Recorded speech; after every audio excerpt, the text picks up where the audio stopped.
Did you know that one simple exercise can reduce your risk of falling by up to 50%? The thing is, many people believe that losing balance is just part of getting older. But the good news is, recent research shows that balance can actually improve at any age, even if you're in your 80s or 90s. In this video, I'll show you 4 powerful exercises that can transform your balance and confidence. Plus, the one golden approach that makes all the difference. Now, before we dive into the exercises, let's talk about something crucial that impacts your independence and quality of life. Every year, 1 in 4 adults over 65 experiences a fall. But it's not just about broken bones. A fall can trigger a cascade of events, leading to loss of independence, reduced confidence, and what doctors call the fear of falling cycle, where someone avoids activities they love, making balance worse. The good news? Balance isn't fixed. It's a skill that can be trained at any age.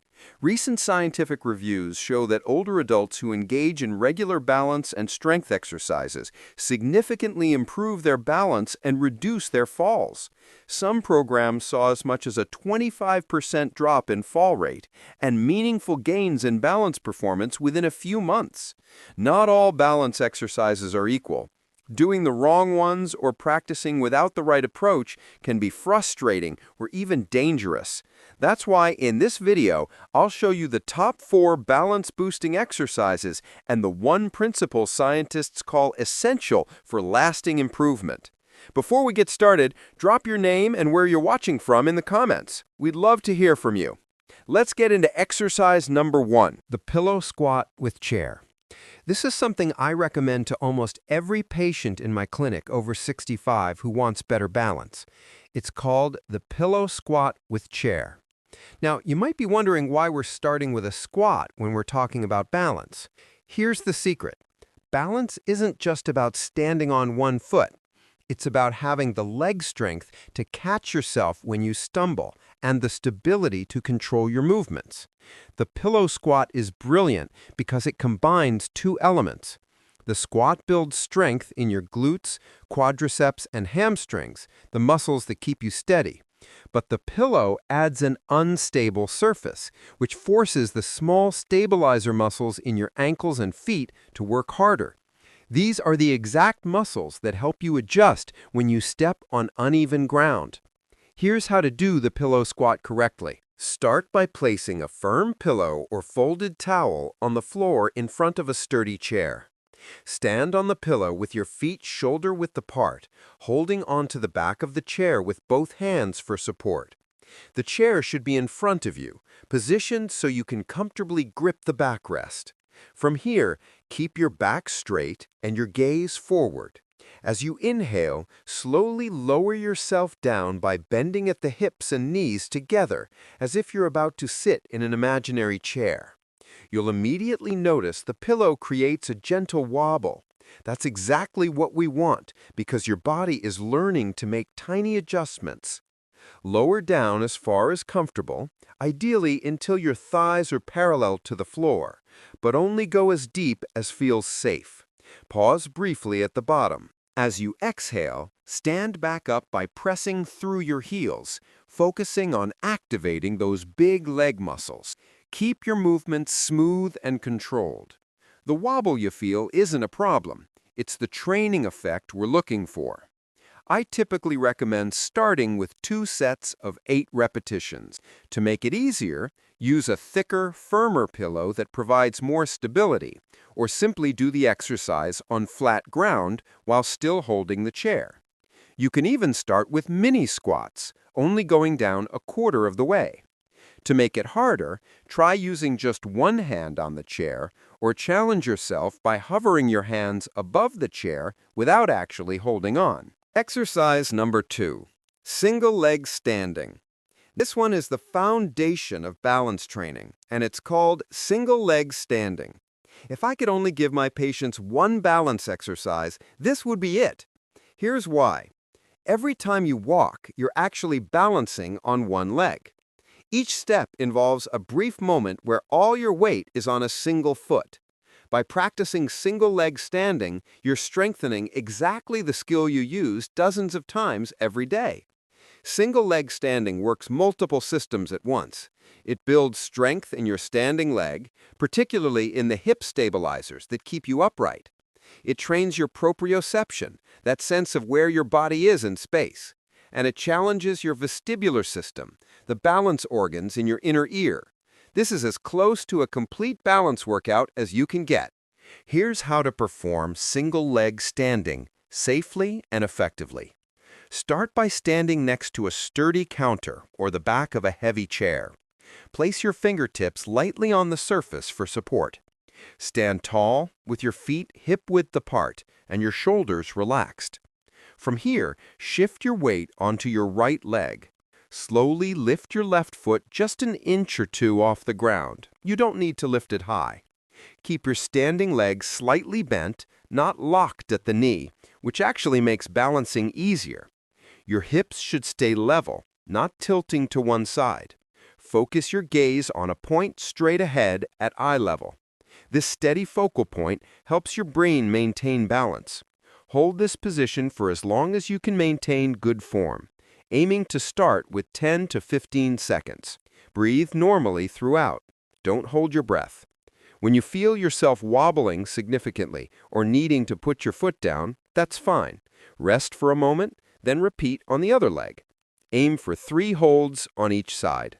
Here's what makes this exercise so powerful. Those little wobbles you feel, that's your body learning. Each tiny adjustment your ankle makes, each small shift in your hip, is building the reflexes that will catch you in real-life situations. To make this easier, keep more weight on your fingertips for support, or lift your foot just barely off the ground. Even a quarter inch counts. You can also stand with your back close to a wall for security. For a more challenging version, try reducing contact with the support to just one fingertip, or hover your hand above the surface without touching. You can also close your eyes briefly, which removes visual input and really challenges your balance system. But only try this when you feel confident and always keep your hand near support. As you get stronger, you might find you can hold this position for 30, 45, even 60 seconds. If you're still watching and this is helping you, drop a number 2 in the comments to let me know you're here. And if you haven't subscribed yet, tap that subscribe button and the bell so you won't miss any of our future videos. Your support means the world and helps us keep creating encouraging content. Now that we've built foundational strength and static balance, it's time to add movement. Exercise number 3, the Stepover. Exercise number 3 is called the Stepover, and it's one of the most practical balance exercises you can do. Here's why this matters. In real life, we're constantly stepping over obstacles like curbs, door thresholds, garden hoses, or pet toys. These movements require you to lift one leg high while balancing on the other. Shift your weight forward and place your foot down in a controlled manner. It's a complex movement that many people start avoiding as they age, but avoiding it only makes balance worse. The Stepover trains what's called dynamic balance, your ability to stay steady while moving. It also improves hip flexibility and builds confidence in navigating your environment. Here's how to perform the Stepover. You'll need a small object to step over. I recommend starting with something low, like a pool noodle, a rolled-up towel, or even a broomstick laid on the ground. Place this object on the floor and position a sturdy chair next to it for support. Stand at one end of the object with the chair beside you. Hold on to the chair with one hand. From here, lift your outside leg, the one farther from the chair, and step over the object. The key is to lift your knee high enough that your foot clears the object comfortably. Plant that foot firmly on the other side, then bring your inside leg over to join it. Pause and steady yourself. Then turn around and step back over, leading with the opposite leg. The motion should be slow and controlled. Don't rush. Focus on lifting your knee up rather than swinging your leg out to the side, which is a common compensation pattern. Your standing leg should stay slightly bent and stable throughout the movement. Keep your chest upright and your gaze forward, not down at the object. Start with one set of 5 stepovers in each direction. As you practice, you'll notice your movements becoming smoother and more confident. To make this easier, use a very low object, even something just an inch high, or simply practice the stepping motion without any object at all. You can also use both hands on the chair for more support. For a greater challenge, try using a higher object, like a small box or stack of books, about 6 to 8 inches high. You can also reduce your reliance on the chair. This exercise might feel awkward at first, and that's completely normal. Your brain is learning a new movement pattern.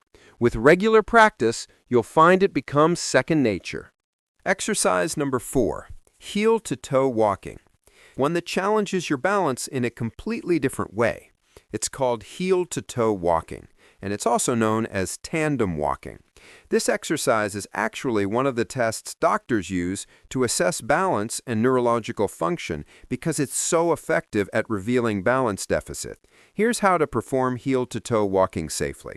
Find a clear hallway or open space where you can walk in a straight line. Position yourself next to a wall or counter that you can touch for support if needed.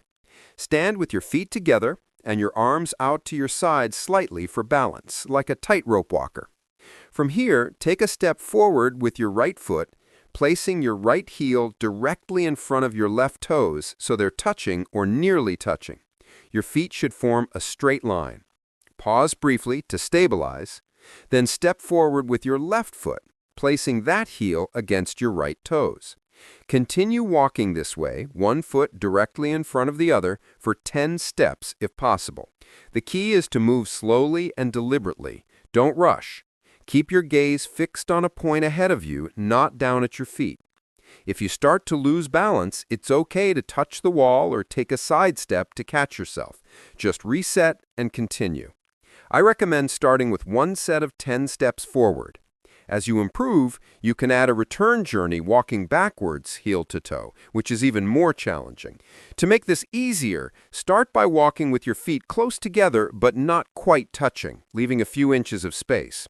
You can also walk alongside a wall where you can trail your fingertips for security. Another option is to practice while someone walks beside you for confidence. For a more challenging version, try walking heel to toe with your arms crossed over your chest, which removes that stabilizing effect of your arms. You can also practice on a slightly uneven surface, like a thin yoga mat or carpet.